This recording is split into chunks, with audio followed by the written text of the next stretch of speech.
కర్రెగుట్టలు ఎర్రగుట్టలుగా మారుతుంది. మావోయిస్టుల వేట పక్కన పెడితే 25,000 బలగాలు జల్లెడబడుతుంటే సమీపంలో ఉండే గ్రామాలు గూడాల కంటి మీద నిద్ర లేకుండా పోయింది. అంటే ఇప్పుడు దేశభక్తులపైనే దేశం యుద్ధం ప్రకటిస్తుందా? తల్లి తన బిడ్డల్ని చంపుకున్నట్టు అయిపోతుంది. ఇది కట్టుకోవడానికి బట్టలు లేవు, ఉండడానికి ఇల్లు లేదు, తినడానికి తిండి లేదు, అన్నమో రామచంద్ర అంటూ ఆకలి కేకల అర్థనాదాలతోటి సూర్యచంద్రుని నమ్ముకొని ఈ అటవీ సంపదను నమ్ముకొని బతుకుతున్నటువంటి వాళ్ళ మీద ఇంత పగన. ఈ దేశం మాది, ఈ రాజ్యాంగం మాది, ఈ దేశ పౌరుల మేము, ఈ భారతమాత బిడ్డల మేము, ఈ దేశ సంపదను కాపాడిన వాళ్ళ మేము అని అంటున్నటువంటి వాళ్ళ మీద యుద్ధం ప్రకటిస్తారు ఎవడన్నా? ఈయన మన దేశ కీర్తిని చాటేది? ఇదేనా డాక్టర్ బాబాసాహెబ్ అంబేద్కర్ గారు కోరుకున్నది? ఇదేనా భారత స్వాతంత్ర సమరయోధులు కోరుకున్నది? బ్రిటిష్ వాళ్ళని ఎండగొట్టడానికి చేసిన యుద్ధంలో ఆదివాసీలు ఎంతమంది త్యాగాలు చేసిండ్రు? ఇందుకోసమేనా? ఇదే అమిత్ షా గారు, ఇదే మోడీ గారు ఆ ఛత్తీస్గఢ్లో ఎన్నికల సభల్లో పాల్గొన్నప్పుడు సిగ్గుతో తల వంచుకోవాలి. భారత ప్రజాస్వామ్యం, భారత రాజ్యాంగం అనే పరిస్థితిలో ఉంది ఇవాళ. నా రాజ్యాంగం గొప్పది, నా ప్రజాస్వామ్యం గొప్పది అని చెప్పుకోవడానికి ఆనవాళ్ళు ఉండాలి కదా. అసలు ఖగార్ ఆపరేషన్కి క్లైమాక్స్ పడే అవకాశం ఉంటుంది. ముగింపు లేకుండా ఏ చరిత్రలో ఏ ప్రళయం కూడా ఏళ్లకాలం కొనసాగదు. Welcome back to our channel. నేను మీ కావ్య. కర్రెగుట్టలు ఎర్రగుట్టలుగా మారుతుంది. మావోయిస్టుల వేట పక్కన పెడితే 25,000 బలగాలు జల్లెడబడుతుంటే సమీపంలో ఉండే గ్రామాలు గూడాల కంటి మీద నిద్ర లేకుండా పోయింది. వాళ్ళకి ఎప్పుడు ఏం జరుగుతుందని ఒక భయంలోనే బతుకుతున్నారు. అసలు ఏంది కర్రెగుట్టల ఆపరేషన్ ఖగార్కి క్లైమాక్స్ పడే అవకాశం అసలు ఉందా? ఈ శాంతి చర్చల పరిస్థితి ఎట్లా ఉంది? ఇలాంటి ముచ్చట్లని కూడా తెలుసుకుందాం. మీకు ప్రజెంట్ మనతోటి గాదిన్నే గారు ఉన్నారు, మాట్లాడడం. సార్ నమస్తే. నమస్తే అమ్మా. సార్, ఇది కర్రెగుట్టల ఆపరేషనా లేదంటే జనాలను భయపెట్టించే ఆపరేషనా? అంటే వాస్తవంగా చెప్పాలంటే ఇది ఒక ప్రాసెస్లో ఒక యుద్ధం జరుగుతున్నప్పుడు విభిన్న ప్రాంతాల్లో సైనిక బలగాల మోహరింపు కానీ యుద్ధం కానీ జరుగుతూ ఉంటుంది. డిఫరెంట్ ప్లేసెస్లో జరుగుతావు. ఇప్పుడు మొదట్లో ఏం చెప్పిన అబుజ్మడ్ అన్నారు. అబుజ్మడ్ పేరుతోటి ఒక 6 నెలల్లో ఒక 3 నెలల్లో తీవ్రమైన చర్చ జరిగింది. పోలీసులు కూడా ఎప్పుడు మాట్లాడినా లేకపోతే ప్రభుత్వం ఎప్పుడు మాట్లాడినా అబుజ్మడ్ అబుజ్మడ్ మాడు మాడు మాడని మాట్లాడినారు. మళ్ళా ఈ మధ్య కాలంలో ఏమైపోయింది, కర్రెగుట్టలు లేకపోతే ఇంకో గుట్టలు లేకపోతే ఇంకో గుట్టలు అని మాట్లాడుతూ ఉన్నారు. మొత్తంగా అది కర్రెగుట్టలైనా మీరు అన్నట్టు ఎర్రగుట్టలైనా లేకపోతే ఏదైనా కానీ అది భారతదేశ భూభాగంలోని భూమి. భారతదేశ రాజ్యాంగంలోని 5వ షెడ్యూల్ భూభాగమే అది. భారతదేశంలో 12 షెడ్యూళ్లలో మన రాజ్యాంగం 12 షెడ్యూల్గా విభజన చెంది ఉన్నది. 12 షెడ్యూళ్లలో 5వ షెడ్యూల్ భూభాగం ఏదైతే ఉందో ఆ భూభాగము 10 రాష్ట్రాల్లో, ఆ 10 రాష్ట్రాల్లో ఉన్న కొంత భూభాగం ఓ రాష్ట్రంలో ఎక్కువ ఉండొచ్చు, ఓ రాష్ట్రంలో తక్కువ ఉండొచ్చు. అట్లా ఈ 10 రాష్ట్రాల్లో ఉన్నటువంటి భారతదేశ భూభాగంలో ఉన్నటువంటి ఏదైతే భూభాగంలో ఉన్న ప్రజలు ఎవరైతే ఉన్నారో వాళ్ళకి 5వ షెడ్యూల్ ప్రకారము కొన్ని ప్రత్యేకమైనటువంటి చట్టాలు ఇవ్వబడి ఉందనేది మనందరికీ తెలుసు. దాని ప్రకారము మనం ఈరోజు అడుగుతున్నది ఏంటంటే ఆదివాసీల సంరక్షణ, ఆదివాసీల సంక్షేమము, ఆదివాసీల హక్కులు, ఆదివాసీల సంపద పైన వాళ్ళ యొక్క జీవన విధానం ఏదైతే ఆధారపడి ఉందని మనం ఏదైతే మాట్లాడుకుంటా ఉన్నామో దాన్ని దృష్టిలో పెట్టుకున్నప్పుడు ఆదివాసీ పోరాటాల్లో ఉద్యమాలు లేకపోతే ఆదివాసీ ప్రాంత చరిత్రలు మనం చాలా చూసినాం. ఎప్పుడు కాదు 300-400 సంవత్సరాల చరిత్రను కూడా మనకి అదే తెలుపుతా ఉన్నది. భారతదేశ స్వాతంత్రోద్యమంలో కూడా బ్రిటిష్ వ్యతిరేక పోరాటంలో కావచ్చు లేకపోతే ఇంకా అనేక రకాలైనటువంటి పోరాటాలు కూడా మనం చూసినాం. తెలంగాణ రాష్ట్ర సాధనలో కూడా ఆదివాసీలు ఉన్నారు. తుడుం దెబ్బ లేదా, నగార బేరి లేదా, లేకపోతే ఇప్పుడు ఆదివాసీ హక్కుల పోరాట సంఘాలు లేవా, అందరు ఉన్నారు కదా. కాబట్టి ఎందుకంటే ఎన్టీఆర్ కూడా ముఖ్యమంత్రి హోదాలో కూడా వాళ్ళని కొనియాడిన పరిస్థితులు దేశభక్తులని మాట్లాడింది కదా. అంటే ఇప్పుడు దేశభక్తులపైనే దేశం యుద్ధం ప్రకటిస్తుందా? అంతే మరి. ఈ దేశ పౌరుల మీద, ఈ భరతమాత బిడ్డల మీద తల్లి తన బిడ్డల్ని చంపుకున్నట్టు అయిపోతుంది. ఇది ప్రపంచమంతా నివ్వెరబోతున్నది. ఎక్కడనో దేశ సరిహద్దుల్లో ఉండాల్సిన బలగాలు, లేకపోతే ఆయుధ సంపత్తి ఇవాళ భారత జెండా. మూగజీవులు వాళ్ళు, ఆదివాసీలు వాళ్ళు, ఆ, వాళ్ళకి అసలు ఒక భాష, ఒక లిపి లేనటువంటి వాళ్ళు, కట్టుకోవడానికి బట్టలు లేవు, ఉండడానికి ఇల్లు లేదు, తినడానికి తిండి లేదు, అన్నమో రామచంద్ర అంటూ ఆకలి కేకల అర్థనాదాలతోటి సూర్యచంద్రుని నమ్ముకొని ఈ అటవీ సంపదను నమ్ముకొని బతుకుతున్నటువంటి వాళ్ళ మీద ఇంత పగనా, ఇంత ఉక్రోషమా, ఇంత కక్ష సాధింపా? ఇలా నిన్న అక్కడ భారతదేశ జెండా పాతింది ప్రపంచం అంతా చూసి సిగ్గుతో తల వంచుకుంటారు, నవ్వుకుంటారు, ఆశ్చర్యపోతున్నారు. అంటే భారతదేశ భూభాగంలో ఉన్న మధ్య భారతదేశంలో ఉన్న ఓ ఛత్తీస్గఢ్ రాష్ట్ర పరిధిలో ఉన్న భూభాగంలో జెండా ఎగిరేసి గొప్పగా వాళ్ళు ఏదో విజయగర్వంతో చూయించుకునే పరిస్థితి వచ్చిందంటే 75 సంవత్సరాల భారత రాజ్యాంగ గణతంత్ర దేశంలో ఇవాళ అక్కడికి పోయి జెండా బాతి అంటే అర్థం ఏంటిది? దేశ సరిహద్దుల్లో జెండాలు బాతాల, దేశ సరిహద్దుల్లో మన భూమిని ఆక్రమించుకున్న కాడ పోయి జెండా బాతాల. ఓ బంగ్లా సరిహద్దులో, చైనా సరిహద్దులో, పాకిస్తాన్ సరిహద్దులో పోయి విజయ గర్వంతో అక్కడ జెండాలు బాతాల. ఇది మా భూభాగం, ఇది మా భరతమాత అని చెప్పుకోవాలి. ఇక్కడ వచ్చి జెండా బాతి వాళ్ళు భరతమాత బిడ్డలు కాదా, భారత పౌరులు కాదా? 70 సంవత్సరాలుగా వాళ్ళు ఓట్టేస్తలేరా? అంటే అదే చెప్పండి, ఈ భారతదేశంలో 5వ షెడ్యూల్ భూభాగం అంతా కూడా భారత రాజ్యాంగంలో లేదని చెప్తారా? అదే చెప్పదలుచుకున్నారా? భారతదేశంలో ఈశాన్య రాష్ట్ర భూభాగం ఏదైతే 6వ షెడ్యూల్లో ఉందో ఇది భారతదేశంలో లేదని చెప్తారా? 1947 తర్వాత బ్రిటిష్ వాళ్ళు ఇక్కడి నుంచి వెళ్ళిపోయిన తర్వాత ఇదే నాగాల్యాండు, ఇదే మణిపూరు, ఇదే ఈశాన్య భారతదేశంగా చెప్పబడే రాష్ట్రాల్లో, 7 సిస్టర్స్గా చెప్పబడే రాష్ట్రాల్లో ఈ దేశ రాజ్యాంగాన్ని, ఈ దేశ పాలకులను మేము ఒప్పుకోము, వాళ్ళు మా ప్రధానమంత్రి కాదు, అది మా రాజ్యాంగం కాదు, ఈ న్యాయస్థానాలు మేము నమ్మము, ఈ న్యాయస్థానాలు మా న్యాయస్థానాలు కాదని చెప్తున్నటువంటి ఆ భూభాగంలో ఉన్న ప్రజల మీద కూడా ఆ ఉద్యమ సంస్థలు, పోరాట సంస్థలతోటి కూడా కాల్పుల విరమణ ఒప్పందం చేసుకున్నది భారత ప్రభుత్వం. 1950 నుంచి కూడా కాల్పుల విరమణ ఒప్పందాలు జరిగినాయి, సీజ్ ఫైర్ ఒప్పందాలు జరిగినాయి.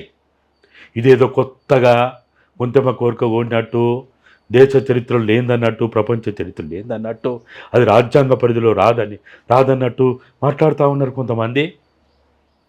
అది ఈ దేశమే మా దేశం కాదు అన్న వాళ్ళతోటి కూడా కాల్పుల ఒప్పందాలు విరమణ ఒప్పందాలు చేసుకున్నారు.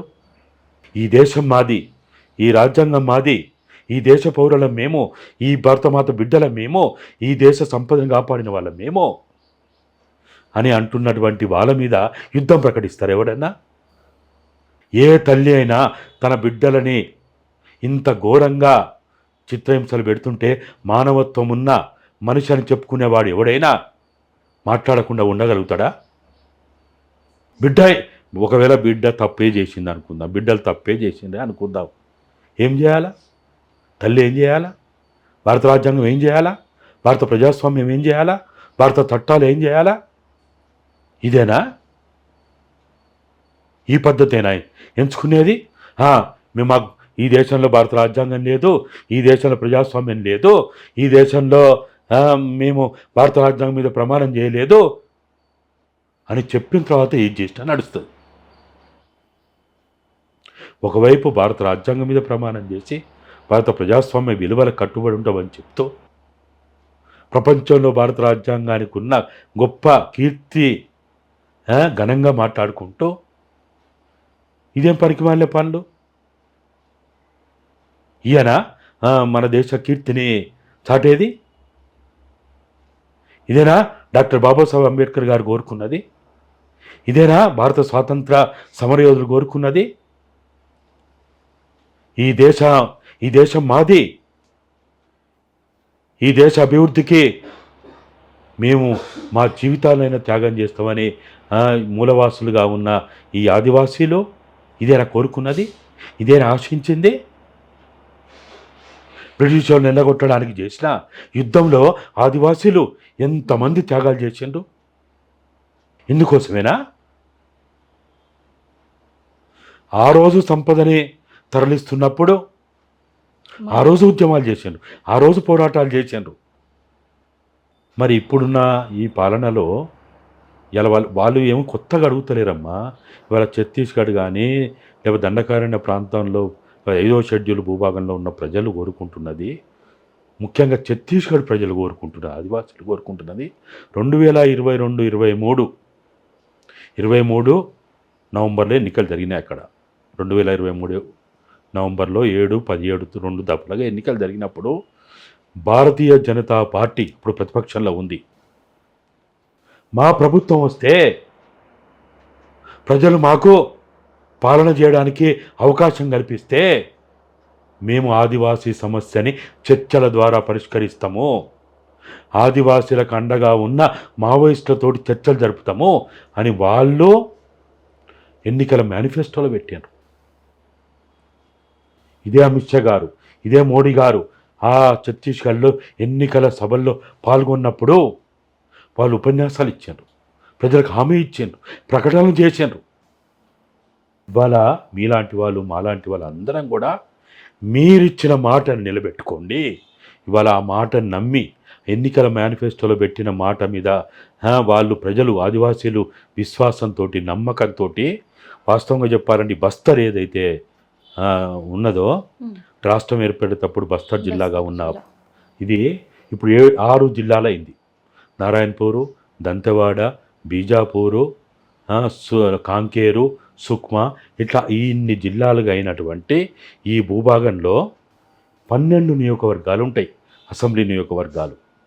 ఈ 12 అసెంబ్లీ నియోజకవర్గాల్లో గతం కాంగ్రెస్ ప్రభుత్వం ఏర్పాటైనప్పుడు ఒకే బీజేపీ ఎమ్మెల్యే గెలిచిండు, 12 ఒక్కటే గెలిచిండు, 11 కాంగ్రెసే గెలిచింది.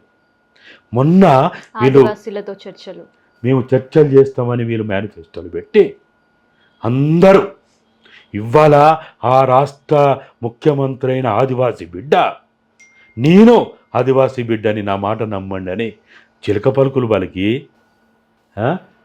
వాళ్ళని నమ్మేటట్టు చేసి ఆదివాసీ సంఘాలను పిలుచుకొని ఆదివాసీ ఆందోళన సంబంధించిన మూలవాసి ఆందోళన వాళ్ళని అందరిని పిలుచుకొని చెప్పి మాట్లాడి ఎన్నెన్నో చేసి ఇవాళ అక్కడ ఆ 12 నియోజకవర్గాల్లో ఇవాళ ఆడ బీజేపీ ప్రభుత్వం రావడానికి ప్రధాన కారణం అక్కడ గెలిచిన 8 బీజేపీ సీట్లే ముఖ్యం.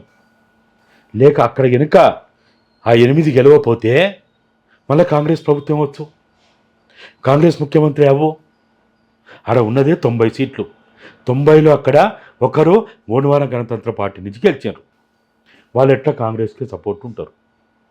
ఇక 89లో కాంగ్రెస్ 39 వచ్చింది, వాళ్ళు కనుక ఈ 8 మంది బీజేపీ వాళ్ళు గెలవకపోయి ఉంటే మళ్ళీ కాంగ్రెస్ ప్రభుత్వమే. అంటే మిమ్మల్ని నమ్మి మీ ప్రభుత్వం రావడానికి కారణమైనటువంటి ఆదివాసీలని, భారతమాత బిడ్డల్ని చంపడమేనా? ఇదేనా భారతదేశం కోరుకున్నది? అయితే ఆపరేషన్ కగార్ మావోనిస్టులను అంతమందిస్తాం అని అంటున్నారు. అంతమొందించడం అంటే ఏంది? చంపడమా లేదంటే వాళ్ళని తీసుకురావడమా బయటికి? అసలు ఏంటి ఇక్కడ? మావోయిస్టుల సమస్య, ఆయుధాల సమస్య ముఖ్యం కాదు, ఆదివాసీల ప్రజల సమస్య ముఖ్యం. ఇక్కడ 5వ షెడ్యూల్లో ఉన్నటువంటి చట్టాలు లేకపోతే పేసా చట్టమే ఇక్కడ చర్చ జరగాలి. అది పక్కకు పోతుంది. ఆయుధాలు లేకపోతే కగార్ అనే పేరుతోటి చర్చ అంతా పక్కకు పోతున్నది. అసలు గత సంవత్సరం 2 సంవత్సరాల నుంచి ఎక్కడ కూడా మావోనిస్టుల పాల్పడిన కాల్పులకు సంబంధించి కావచ్చు, ఎక్కడ ఏమీ కూడా జరగలేదు. ఎందుకు మరి మావోనిస్టులను మాత్రమే అంతమొందించాలి అని కంకణం కట్టుకొని కూర్చున్నారు? వాళ్ళు ఏమనుకుంటున్నారంటే ఆదివాసీలకు అండగా ఉన్న మావోయిస్టులను లేకుండా చేస్తే ఆదివాసీలు నోరెత్తరు, ప్రశ్నించరు, ఉద్యమాలు చేయరు, పోరాటాలు చేయరు అని అనుకుంటున్నారు. కానీ చరిత్ర లేదు, అట్టలేదు కదా. చరిత్ర అట్లుందా? అంటే మావోనిస్టులు, మాస్ లైన్లు ఇవేవి లేనప్పుడు కూడా ఉద్యమం జరిపిన సందర్భాలు ఎన్నో ఉన్నాయి. 300-400 సంవత్సరాల చరిత్రలో ఎన్నో చూసినాం. దల్ జంగల్ జమీను ఉద్యమం ప్రారంభించింది మావోయిస్టుల. భారత రాజ్యాంగంలో 5వ షెడ్యూల్ రావడానికి కారణం మావోయిస్టుల, కమ్యూనిస్టుల కాదు కదా. ఇద్దరు కాదు. మావోయిస్టులది ఏందమ్మా, అంతా కొడితే 80 దశకం తర్వాత వచ్చింది అది. మరీ ముఖ్యంగా 90 దశకం తర్వాత, 1990 తర్వాతనే మావోయిస్టుల యొక్క ఉద్యమాలు, పోనీలు పోరాటాలు కనిపించింది. ఇవన్నీ అక్కడ కనపడ్డాయి. మరి అంతకుముందు మా గ్రామంలో, మా గూడెంలో మాదే రాజ్యం అనే నినాదం మావోయిస్టుల వాళ్ళు రాలే. డాక్టర్ బాబాసాహెబ్ అంబేద్కర్ గారు 5వ షెడ్యూలు రూపకల్పన చేయడానికి కారణం మావోయిస్ట్ పార్టీ కాదు, కమ్యూనిస్ట్ పార్టీ కాదు, ఆదివాసీ ఉద్యమాలు, ఆదివాసీ పోరాటాలు, ఆదివాసీ బిడ్డల త్యాగానికి కారణం. దాన్ని మర్చిపోయి ఆదివాసీలను అంతమొందిస్తే, ఆదివాసీని నిర్మూలిస్తే, ఆదివాసీలు లేని అదే మన ఇది మావోయిస్టులైతే ఛత్తీస్గఢ్ చేస్తే ఏమైంది అనుకుంటే ఏమవుతుంది? పోనీ ఆకలి అప్పటికి ఉన్నంత కూడా, కాలం, ఆకలి ఉన్నంత కాలం, ఆధిపత్యం ఉన్నంత కాలం, అవినీతి ఉన్నంత కాలం ఉద్యమాలు, పోరాటాలు ఉంటూనే ఉంటాయి. అది వీళ్ళకి తెలియదా? ఇప్పుడు కాంగ్రెస్ ప్రభుత్వం 1947 తర్వాత ఇదే ఆర్ఎస్ఎస్ నిషేధించింది కదా, నిషేధించిందా లేదా? గాంధీని చంపిన గాడ్సే అని కూడా అరెస్ట్ చేసి కోర్టు ముందు పెట్టి జైల్లో పెట్టి విచారణ చేశారు. గాడ్సే మా మా మా వా- మా నాయకుడు, లేకపోతే మా ఆదర్శప్రాయం అని చెప్పుకునే ఆర్ఎస్ఎస్, బీజేపీ వాళ్ళు మరి ఇట్లా చేస్తే ఎట్లా? కాంగ్రెస్ ప్రభుత్వం ఆ రోజు ఉన్నటువంటి ఉక్కు మనిషిగా చెప్పబడే ఆ పాలనలో కూడా అరెస్ట్ చేసిండ్రు. ఇందిరాగాంధీ చంపిన వాళ్ళని అరెస్ట్ చేసిండ్రు, రాజీవ్ గాంధీ చంపిన వాళ్ళని అరెస్ట్ చేసిండ్రు. మరి ఇలా వాళ్ళ మీద కేసులే ఉండొచ్చు, మీరు ఏం చేయాలా? చంపాలనా? చుట్టుముట్టి నరమేధం సృష్టించాలనా? అరే వనవాసాలు, అరణ్యవాసాలు మరి వీళ్ళు చెప్పుకునే రామాయణంలో కూడా ఉన్నాయి. వీళ్ళు చెప్పుకునే యుద్ధాలు అనేక రకాల మన చరిత్రలో కూడా చూస్తాం కదా. మహాభారతంలో లేవా? మహాభారతంలో యుద్ధాలు జరగలేదా? అయితే ఇక్కడ మేము శాంతి చర్చలకు సిద్ధం, 1 కాదు 2 కాదు 3 సార్లు లేఖలు రాసినా ఎందుకు కేంద్రం స్పందించట్లేదు? అసలు ఖగార్ ఆపరేషన్కి క్లైమాక్స్ పడే అవకాశం ఉంటుంది? ఖచ్చితంగా దేశ చరిత్రలో, ప్రపంచ చరిత్రలో ఏ సమస్య అయినా చర్చల ద్వారానే ముగింపు పలుకుతుంది. బాబ్రీ మసీద్ సమస్య ఎట్లా పరిష్కారం అయిందమ్మా? బాబ్రీ మసీద్ ఆ రోజుల్లో ఎంత పెద్ద విషయం అది, అవును, ఎట్లా పరిష్కారం అయింది? చర్చలు, ఒప్పందాలు, తాత్కాలికంగానో పర్మనెంట్గానో ఎట్లా పరిష్కారం? చర్చలే కదా. తెలంగాణ రాష్ట్ర సాధన ఎట్లా జరిగింది? చర్చల ద్వారానే కదా. ఏ సమస్య అయినా, ఎంత భీకర ప్రళయమైనా సరే కొంతకాలం అయిన తర్వాత ఖచ్చితంగా ముగింపు పలకాల్సిందే. ముగింపు లేకుండా ఏ చరిత్రలో ఏ ప్రళయం కూడా ఏళ్లకాలం కొనసాగదు. భూకంపం వస్తే ఎన్ని నిమిషాలు వస్తుందమ్మా? తుఫాను వస్తే ఎన్ని రోజులు వస్తుంది? కాబట్టి ఇవాళ భారత రాజ్యాంగం మీద ప్రమాణం చేసి భారత ప్రజాస్వామ్య విలువల కట్టుబడి ఉంటా అన్నటువంటి భారత పాలక వర్గాలు, మరీ ముఖ్యంగా ఛత్తీస్గఢ్ బీజేపీ ఏదైతే ఎన్నికలకు ముందు మేము ఆదివాసులకు అండగా ఉన్న మావోయిస్టు పార్టీతోటి చర్చలు చేస్తామని ఏదైతే హామీ ఇచ్చిందో, ఎన్నికల మేనిఫెస్టో పెట్టిందో, దాని ప్రకారం మీరు మీనమేసాలు లెక్కబెట్టకుండా దీంట్లో ఎవరు గెలిచిండ్రు, ఎవరు ఓడిండు అనేది కాదు, అంతిమంగా ఆదివాసీల గెలిపే అందరి లక్ష్యంగా ఉండాలి. మావోయిస్టు గెలిచిందా లేకపోతే ప్రభుత్వం గెలిచిందా ముఖ్యం కాదు. ఇక్కడ భారత రాజ్యాంగం గెలవాలి, భారత ప్రజాస్వామ్యం గెలవాలి, ఆదివాసులు గెలవాలి. ఇలా భారత రాజ్యాంగం మీద ప్రపంచ దేశాలు ఏం మాట్లాడుకుంటున్నాయో ఒకసారి చూడండి. తన బిడ్డల మీద, తన భూభాగంలో యుద్ధం చేస్తున్నారంటే ఏమనుకుంటుంది ప్రపంచ దేశాలు? సిగ్గుతో తల వంచుకోవాలి. భారత ప్రజాస్వామ్యం, భారత రాజ్యాంగం అనే పరిస్థితిలో ఉంది ఇవాళ. నా రాజ్యాంగం గొప్పది, నా ప్రజాస్వామ్యం గొప్పది అని చెప్పుకోవడానికి ఆనవాళ్ళు ఉండాలి కదా. ఒక నిరంకుశ పాలన 1975-77లో ఉంటే, ప్రకటిత ఎమర్జెన్సీ ఉంటే ఎంతమంది ఎన్ని రకాలుగా బాధపడ్డాం. ప్రజాస్వామ్యం కూని అయిందని, రాజ్యాంగం కనపడకుండా పోయిందని ఎంత బాధపడ్డాం. మరి ఇవాళ ఈ పరిస్థితి వస్తే ఏం మాట్లాడాలా? కాబట్టి భారత ప్రభుత్వం ఒక వ్యక్తి, 2 వ్యక్తులతో కూడిన సమస్య కాదు ఇది. సో ఈ మధ్యకాలంలో సీతక్కని కలిసినట్టున్నారు. కలిసినాం. ఒక్క సీతక్కనే కాదు, జానారెడ్డి గారు కలిసినాం, కేశవరావు గారిని కలిసినాం, తర్వాత అన్ని పార్టీలతో, బీజేపీ ఎంపీలతో మాట్లాడుతున్నాం అమ్మా, ఎమ్మెల్యేలతో మాట్లాడుతున్నాం. మాకు మాకు ఇక్కడ పార్టీలకు సంబంధం లేదు. పార్టీలకు సంబంధం లేదు, మావుల రాజకీయ ప్రాణాలు సంబంధం లేదు. మాత్రమే, ఆదివాసీల ప్రాణాలు మాత్రమే. ఆదివాసీల ప్రాణాల రక్షణ ఒక ముఖ్యం. వాళ్ళు దీనంగా మమ్మల్ని కాపాడండి, మా ప్రాణాలు కాపాడండి, మీ మూలవాసులం, ఈ దేశ సంపదను కాపాడిన వాళ్ళం అని వాళ్ళు అడుగుతుంటే మానవత్వం ఉన్న ప్రతి మనిషి ఇవాళ మాట్లాడాల్సిన పరిస్థితి వచ్చింది. మరి ఎందుకు అంటే ఇక్కడ నుంచి ఛత్తీస్గఢ్ ఒక దగ్గర అక్కడ కర్రెగుట్ట ఆపరేషన్ జరుగుతుంటే ఇక్కడ తెలంగాణలో ఉండే మీరందరూ స్పందిస్తున్నారు, ప్రతి ఒక్కరు కూడా శాంతి చర్చల కోసం ముందుకు రావాలి అని మీ ప్రయత్నాలు చేస్తున్నారు. మరి ఎందుకు ఆపరేషన్ స్టార్ట్ చేసిన కేంద్రానికి వెక్కట్లేదు? అంటే తప్పనిసరిగా ప్రజల యొక్క స్పందన పెరిగిన తర్వాత, ప్రజల యొక్క ఏదైతే నిరసనలు తెలిపిన తర్వాత ఖచ్చితంగా ఏదో ఒక రోజు, ఇప్పుడు మనం చూసినాం రైతుల 3 చట్టాలు తెచ్చిన తర్వాత ఓ సంవత్సరం కాలం జరిగింది. ఎన్నెన్నో ఈవెన్ రైతు చట్టాలది కూడా పెద్ద ఎత్తున అక్కడ ఉద్యమ పోరాటం జరుగుతుంటే కేంద్ర ప్రభుత్వము ఆ ప్రతినిధులతోటి చర్చలు చేయలేదా? అవును, చేయలేదా? చర్చలు ఏమని ఇలా కొత్తయా అమ్మా?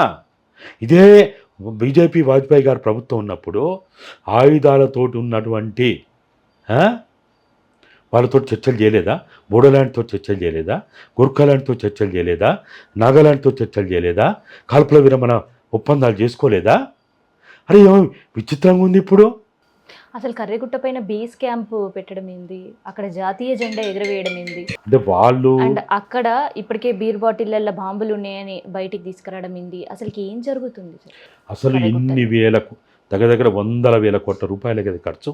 అవును, ఖర్చే కదా. 25,000 మంది సైన్యం జల్లెడబడుతుంది కర్రెగుట్ట. ఎంత ఖర్చుతో కూడుకున్న పని, అంత ఏం అవసరం? అసలు ఏం అవసరం? ఇంత అవసరమా? అరే మధ్యవర్తులు చాలామంది మాట్లాడుతూ ఉన్నారు, మేము మధ్యవర్తిత్వం చేస్తాము ఈ సమస్య పరిష్కారాన్ని. ఇప్పుడు కిడ్నాపులు జరుగుతుంటాయి, జరిగినప్పుడు మధ్యవర్తులను తీసుకుపోయి చర్చలు చేసి సమస్య పరిష్కారం చేస్తలేరా? అరే మరి ఇంత చరిత్ర ఉంది, ఎందుకు ఈ మూర్ఖత్వం? కాబట్టి ఇక ఇటువంటి వాటికి ఫుల్ స్టాప్ పెట్టి, ఇది పార్టీల రాజకీయాలు కాదు, ఈ పార్టీల మధ్య గొడవగా చూడొద్దు. ప్రతి వీడిట్లా అన్నాడు, వాడట్లా అన్నాడు, వాడట్లా అన్నాడు, వీడిట్లా అన్నాడు అని చూడొద్దు. భారత రాజ్యాంగం మీద ఏమాత్రమైన గౌరవం ఉంటే వెంటనే కాల్పుల విరమణ ప్రకటించాలి.